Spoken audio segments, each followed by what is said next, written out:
بسم اللہ الرحمن الرحیم۔ السلام علیکم، آپ دیکھ رہے ہیں الف نیوز اور میں ہوں آپ کے ساتھ ماجد علی۔ شامل کرتے ہیں پاکستان اور دنیا بھر سے بریکنگ نیوز ہیڈ لائنز۔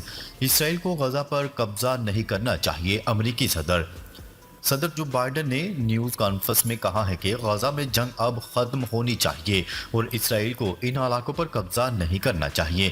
میری جانب سے پیش کیے گئے جنگ بندی فریم ورک پر اسرائیل اور حماس دونوں نے اتفاق کیا تھا، تاہم معاہدہ طے پانے میں ابھی کچھ چیزیں باقی ہیں۔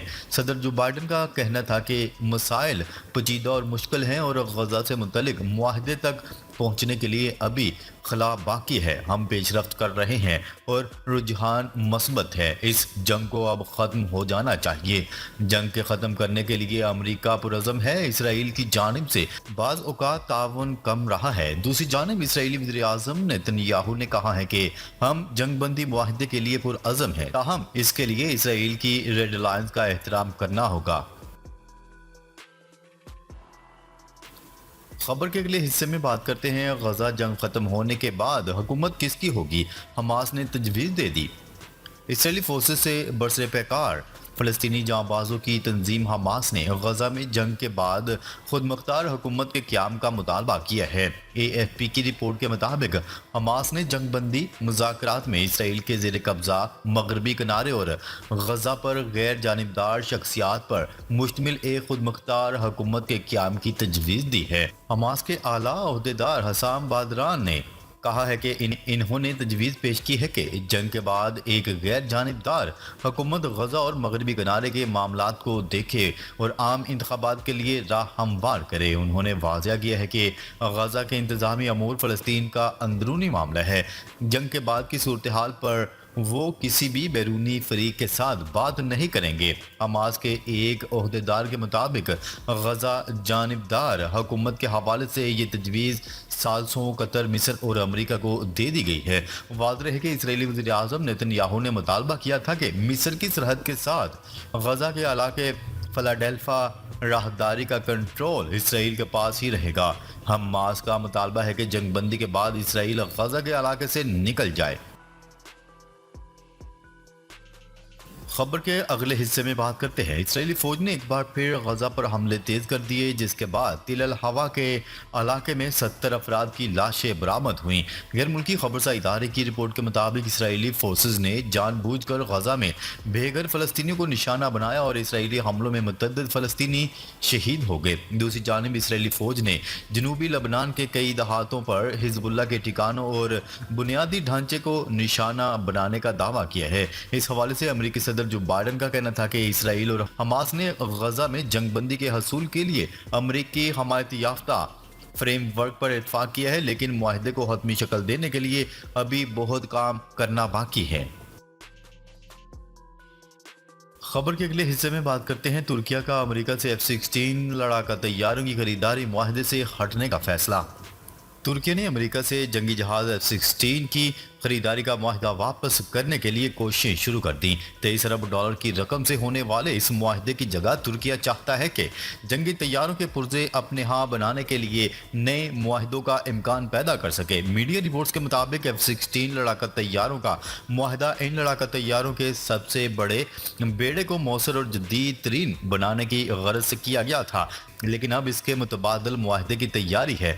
واضح ہے انقرہ 2021 سے اس امر کے لیے کوشاں ہے کہ لاک ہیڈ مارٹن کے بنائے ہوئے امریکی F-16 لڑاکا طیاروں کا جدید ترین ورژن حاصل کر سکے تاکہ اپنے پاس موجود F-16 لڑاکا طیاروں کے بیڑے کو اپ گریڈ کیا جا سکے۔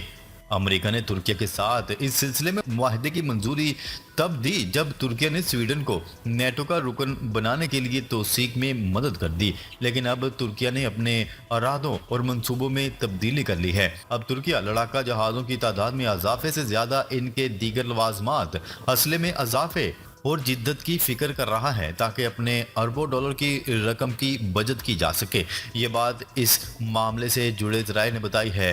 ذرائع کے مطابق ترکیہ کا ارادہ اب یہ ہے کہ وہ اپنی فوجی ہوا بازی کی صنعت کو ترقی دے سکے۔ تاہم ترکیہ کی وزارت دفاع اور وزارت خارجہ دونوں نے اس معاملے میں تبصرہ کرنے سے انکار کر دیا۔ ادھر نیٹو کی 75ویں سالانہ کانفرنس میں شرکت کے موقع پر واشنگٹن میں ہوتے ہوئے ترک صدر رجب طیب ایردوان نے ایک پریس کانفرنس کے دوران بھی اس بارے میں سوال کو نظر انداز کر دیا۔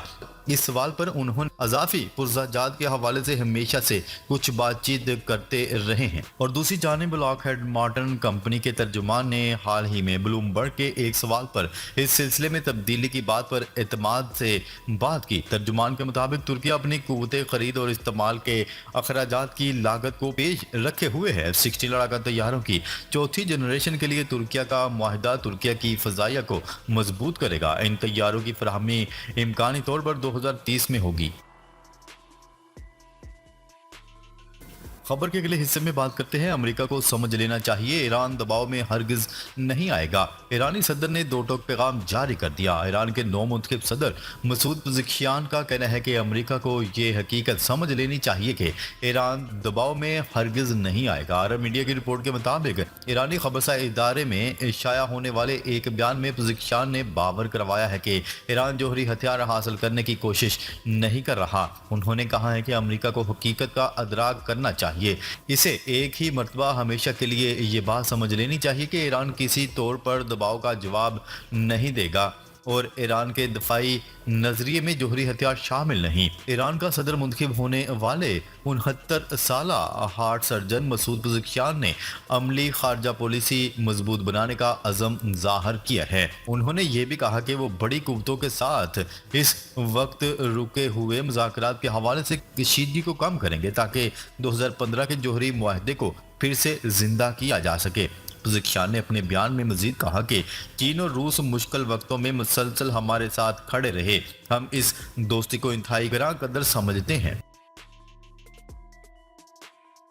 خبر کے اگلے حصے میں بات کرتے ہیں، اسرائیل کے خلاف یمن کی طوفانی کارروائیاں جاری، ایک اور بحری جہاز پر حملہ۔ یمنی مسلح افواج کے ترجمان یحییٰ ساریہ نے بتایا ہے کہ یمنی بحری افواج کے ڈرون اور میزائل یونٹس نے بحر احمر اور آبنائے باب المندب میں بحری جہاز کے خلاف مشترکہ آپریشن انجام دیا ہے۔ یمنی مسلح افواج کے ترجمان نے مزید کہا، یہ حملہ مذکورہ جہاز کی جانب سے مقبوضہ فلسطین کی بندرگاہوں میں داخلے کی پابندیوں کو نظر انداز کرنے کے بعد کیا گیا۔ المسیرہ ٹی وی چینل کے مطابق یمنی مسلح افواج کے ترجمان نے اس بات پر زور دیا کہ یمنی مسلح افواج کی کارروائیاں اس وقت تک جاری رہیں گی جب تک غزہ پر غاصب صہیونی حکومت کی فوجی جارحیت بند نہیں ہو جاتی اور اس پٹی میں فلسطینی قوم کی ہمہ گیر ناکہ بندی ختم نہیں ہو جاتی۔ قابل ذکر ہے کہ غزہ جنگ کے آغاز سے ہی یمن کی انصار اللہ نے بین الاقوامی جہاز رانی کی آزادی پر زور دیا ہے اور اعلان کیا کہ وہ صرف صہیونی حکومت پر دباؤ ڈالنے کے مقصد سے مقبوضہ علاقوں کی بندرگاہوں کی طرف جانے والے بحری جہازوں پر اپنے حملے جاری رکھے گی۔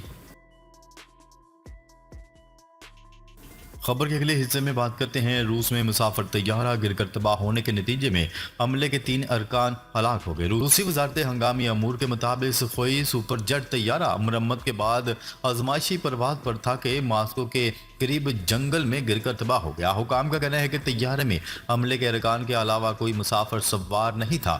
روس کچھ عرصے سے مغربی ساختہ طیاروں کو تبدیل کرنے کے لیے سخوئی سپر جیٹ ایک علاقائی جیٹ تیار کر رہا ہے۔ 2022 میں یوکرین پر حملے کے نتیجے میں روس پر بھاری پابندیاں عائد کی گئی ہیں اور روس نے اپنے پرانے ہوائی جہازوں کے بیڑے تبدیل کرنے کے لیے جدوجہد کی ہے۔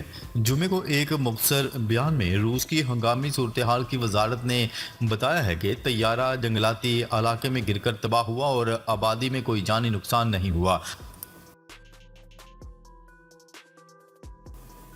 خبر کے اگلے حصے میں بات کرتے ہیں، جاپان میں خفیہ معلومات کا اسکینڈل سامنے آنے کے بعد 200 سے زائد اہلکاروں کو برطرف کر دیا گیا۔ اس حوالے سے جاپانی وزیر دفاع کا کہنا ہے کہ تقریباً 220 اہلکاروں کو برطرفی سے لے کر رسمی سرزنش تک کی سزائیں دی جا رہی ہیں۔ بلومبرگ کے مطابق جاپان میں خفیہ معلومات کے اسکینڈل پر نیول چیف کو بھی تبدیل کر دیا گیا۔ وزارت وزیر دفاع نے کہا ہے کہ خفیہ معلومات کے غلط استعمال اور اضافی تنخواہ کے دعوے پر اہلکاروں کو سزا دی گئی۔ خفیہ معلومات میں جنگی جہازوں کی نقل و حرکت سے متعلق معلومات بھی شامل ہیں۔ جاپانی وزیر دفاع کا کہنا ہے کہ اہلکاروں نے ایسے فرائض کے لیے اضافی تنخواہ کا دعویٰ کیا جو انہوں نے انجام نہیں دیے۔ دوسری جانب چیف آف جاپان میری ٹائم سیلف ڈیفنس فورس کا کہنا ہے کہ خفیہ معلومات کے اسکینڈل پر عہدے سے مستعفی ہونے کا اعلان کرتا ہوں۔ ناظرین، اب تک کے لیے اتنا ہی۔ مزید خبریں لے کر بہت جلد آپ کی خدمت میں حاضر ہوں گے۔ تب تک کے لیے اپنا خیال رکھیے گا۔ اللہ نگہبان۔